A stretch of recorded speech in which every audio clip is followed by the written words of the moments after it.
থেকে এখনো পর্যন্ত পুলিশ সূত্রে আমরা জানতে পারছি সঞ্জয় রায় সম্পর্কে তারা কিন্তু তদন্তকারীরা পেয়েছেন তদন্তে, এবং সেক্ষেত্রে যে চেস ডিপার্টমেন্ট রয়েছে চারতলা, সেই চেস ডিপার্টমেন্টের ভেতরে যে সেমিনার হল রয়েছে সেখানে কিন্তু সঞ্জয়ের যে জায়গায় নির্যাতিতা দেহ পাওয়া যায় তার পাশ থেকে একটা ছেঁড়া ব্লুটুথ তারের হেডফোন সেখান থেকে পাওয়া যায়, এবং সেখান থেকে টেকনিক্যালি যারা এক্সপার্ট রয়েছে তারা জানায় যে কোন ফোনে কানেক্ট রয়েছে সেখান থেকে সঞ্জয়ের খোঁজ পাওয়া যায়। এমনকি এই চেস ডিপার্টমেন্টে ঢোকার মুখে যে সিসি ক্যামেরা রয়েছে সেই সিসি ক্যামেরা ফুটেজে সঞ্জয়কে দেখা যায়। তবে হাসপাতালের সার্বিক ছবিটা এই মুহূর্তে দেখাবো।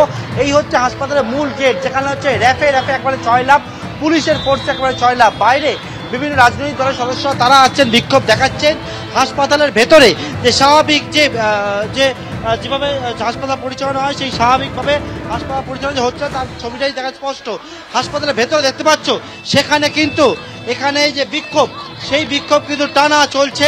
একদিকে যেমন পড়ুয়ারা রয়েছেন, চিকিৎসক পড়ুয়ারা রয়েছেন, পাশাপাশি কিন্তু নার্স তারা রয়েছেন, এবং এখানে তারা কিন্তু জাস্টিস চাইছে। আমি শোনাবো তারা কি চাইছেন।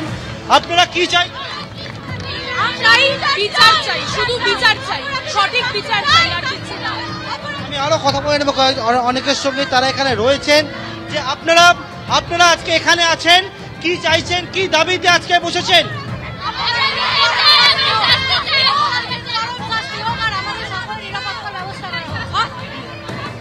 সিসিটিভি কেন নেই? হসপিটালে পর্যাপ্ত পরিমাণে সিকিউরিটি কেন নেই? এগুলো দেখা হোক।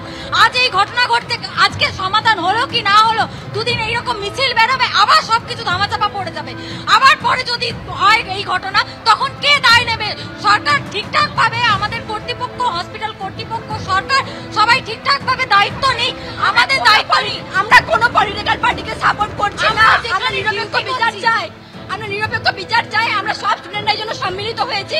দেখতে পাচ্ছি যে হাতে এরকম কিন্তু একেবারে পোস্টার নিয়েছেন ওনারা, এবং উই ওয়ান্ট জাস্টিস এটা নিয়েই কিন্তু একেবারে স্লোগান তুলছেন ওনারা। এবং এখানে হাসপাতালের মধ্যে বিক্ষোভে ফেটে পড়েছেন।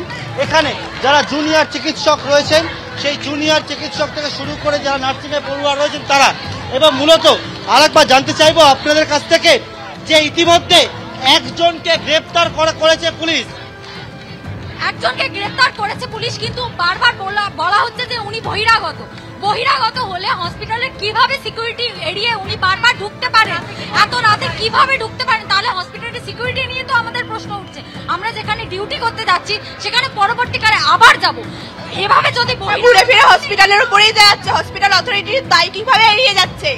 এটাই তো এখন মূলত দাবিটা কি আপনারা যেখানে আছেন? এক হচ্ছে দেখতে পাচ্ছি বিচারের দাবি, আর কি নিরাপত্তার দাবি?